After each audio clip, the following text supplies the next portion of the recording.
तो अश्वमेघ यज्ञ की मैं कह रहा था कि ऐसा एक नहीं 10 अश्वमेघ यज्ञ यदि कोई करे, गरुड़ पुराण में लिखा है, सो 10 अश्वमेघी पुनरेति जन्म, 10 अश्वमेघ यज्ञ करने वाले का फिर से जन्म होगा, लेकिन कृष्ण प्रणामी न पुनर्भवाय।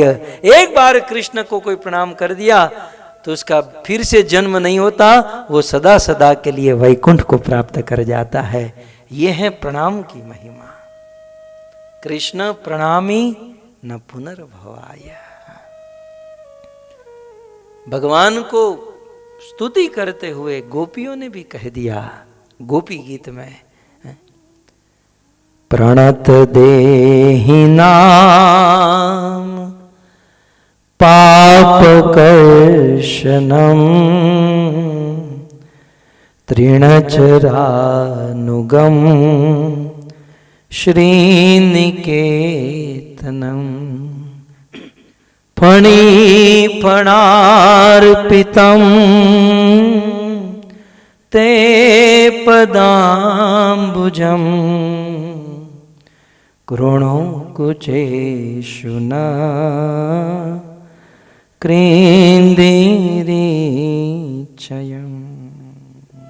गोपियां कहती हैं प्रणत देहि नाम, हे कृष्ण ये देहधारी जीव, सबसे पहली बात तो ये नक्की है कि हमको ये देह मिला है, इसका अर्थ है कि हमने कहीं ना कहीं पाप किया है।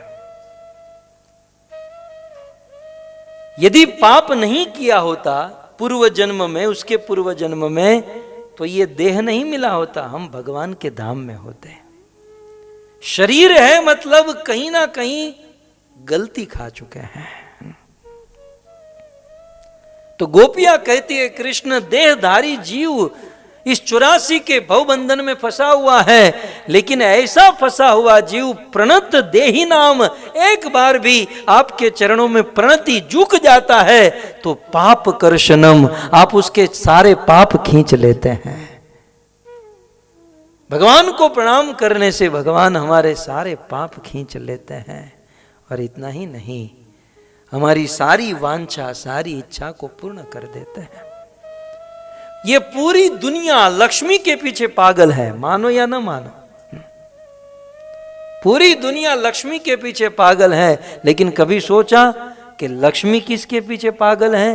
रात दिन 24 घंटा भगवान विष्णु के चरणों में बैठी रहती है, और किसी स्थान पर नहीं। चरणों में विचार कीजिए, भगवान के चरणों की कितनी महिमा होगी कि साक्षात लक्ष्मी उनके चरण सम्माहन करती हैं। ऐसे भगवान के चरणों में यदि कोई प्रणाम करे तो अपनी सारी इच्छा को पूर्ण कर देता है।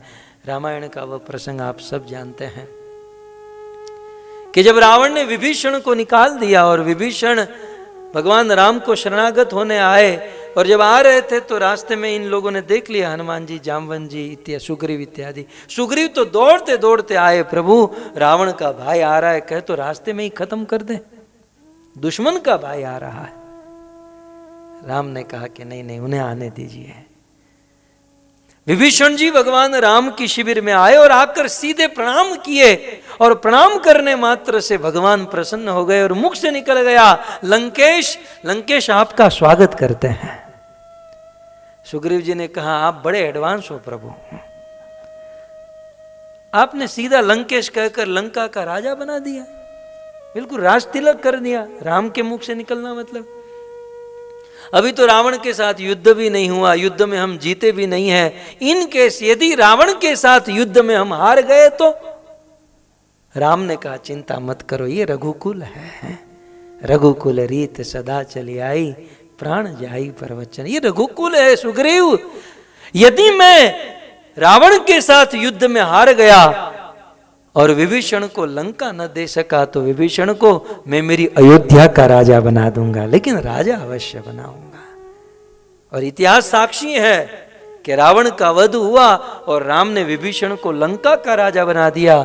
मुझे जो आपसे कहना है कि जिस लंका के राज्य को प्राप्त करने के लिए रावण ने कितने पापड़ बेले थे, कितनी कितनी मेहनत की थी रावण ने।